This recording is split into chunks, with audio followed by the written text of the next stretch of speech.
You say you want to change, but your day keeps vanishing into tiny detours. One quick scroll, one email, one snack, and suddenly evening has arrived with nothing that actually moved. The issue is not laziness. It is that your identity and your environment are still wired for yesterday's version of you. Here is the reframe. Time is your inventory, and energy is the electricity that powers the tools. When the voltage sags, even a full warehouse sits idle. Become the kind of person who treats energy as a managed signal rather than a mood, and your minutes finally buy real progress. Under the hood, 3 systems give you leverage.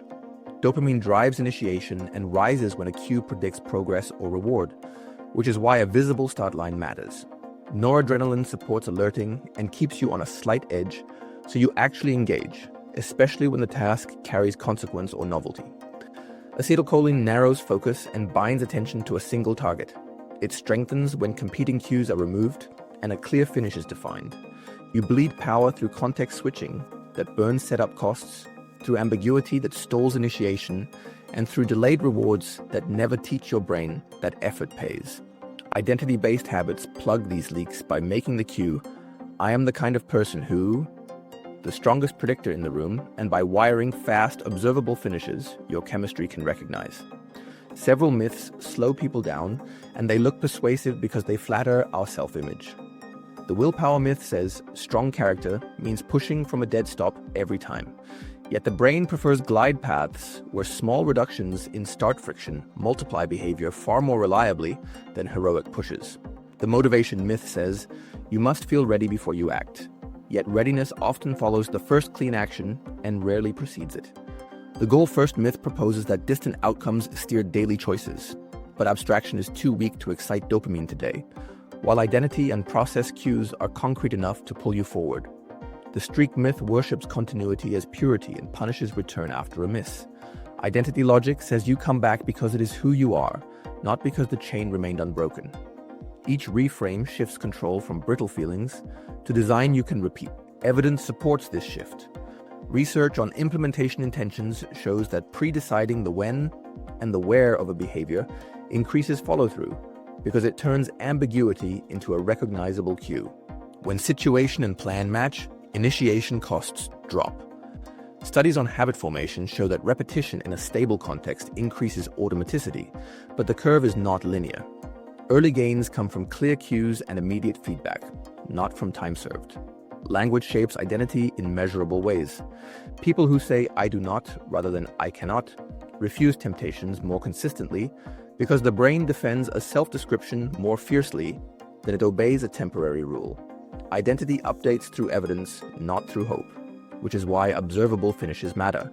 Tactically, the first lever is to lower start friction until the first step is embarrassingly small while still being real work. This is not about fake productivity. It is about reliable ignition. Place the exact file, the exact page, the exact weight, the exact prompt where you will touch it next. Decide the verb and the first target in advance. Finish one paragraph that ships, process 3 important emails to a decision, solve one practice problem that counts. When your brain sees a defined verb and a visible object, dopamine can predict a near reward, and the system starts. This is engineering, not coddling. You are building an ignition sequence that fires every time.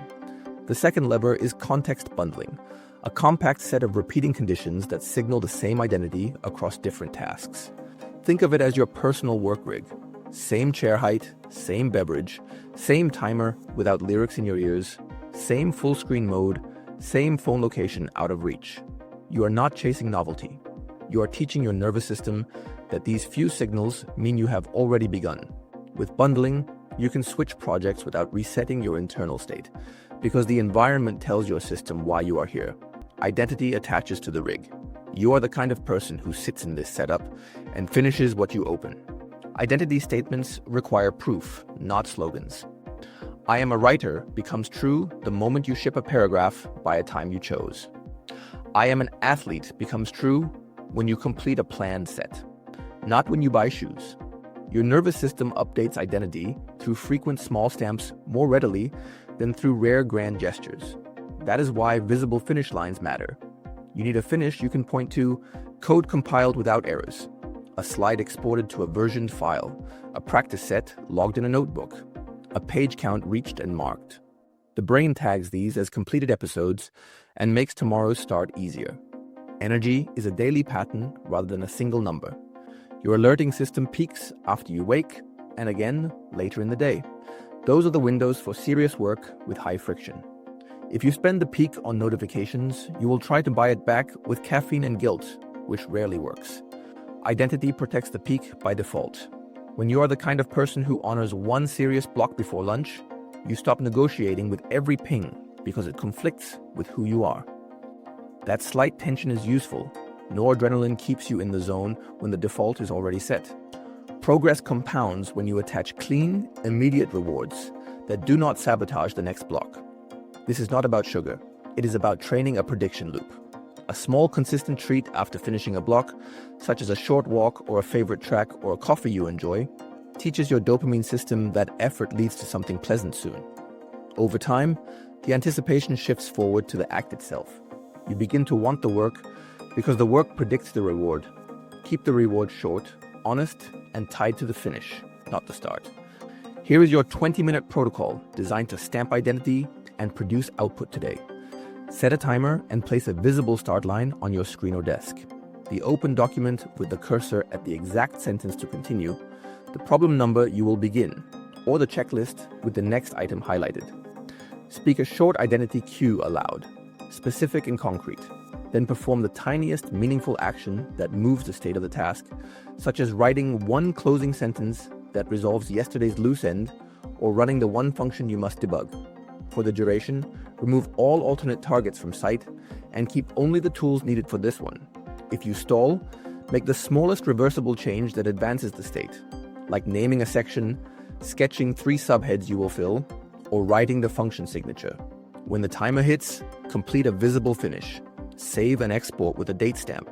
Tick the exact box on paper, or log the set in your tracker. Immediately attach your small reward and reset your rig to the starting position for the next block, so the following initiation is frictionless. Count the session only if the finish mark exists and the reward occurs after it. If 20 minutes feels trivial, remember that your chemistry cares about frequency and predictability. 10 clean blocks in a week are stronger identity training than one marathon followed by regret. Each block is a public vote with a receipt you can see. You are not chasing feelings, you are building a ledger of evidence that your brain can consult when it is time to begin again. Expect 2 kinds of resistance. Narrative friction claims the block is too small to matter. Answer with proof rather than debate, and point to the exported file, the ticked box, the committed lines. Environmental friction arrives dressed as urgency. Make violation of your default hard by placing the phone out of reach before you start, closing the tempting tab, and pre-writing a one-line response you can paste later so you do not draft emails in your head. Identity thrives when the easy path already serves the person you aim to be. After a miss, skip the guilt tax and protect the identity loop. Replace the missed block the same day with a micro block that uses the same start line and the same finish behavior, even if it is just 5 honest minutes. You're not defending an ideal plan, you're defending who you are becoming. The message is simple. You returned because that is who you are. Across weeks, scale difficulty while keeping identity stable. Increase complexity within the same rig. Keep the same start line conventions. Expand finish definitions to include bigger outputs, but never remove the visible receipt. Complexity without receipts dissolves into vague effort and brittle motivation. Evidence keeps the lights on. If you want one observable target for today, make it this. Complete one 20-minute block that produces a file, a log, or a ticked box you could show another person without explanation. That is a clean signature of identity. Tomorrow, do it again at the same hour, in the same rig, with the same opening move. Within a handful of repetitions, starting will hurt less, finishing will feel inevitable, and your story will shift from trying to being. If this helped, subscribe so the next protocol finds you when you need it. Then prove to yourself who you are by running one block now and leaving the visible receipt where you will see it later.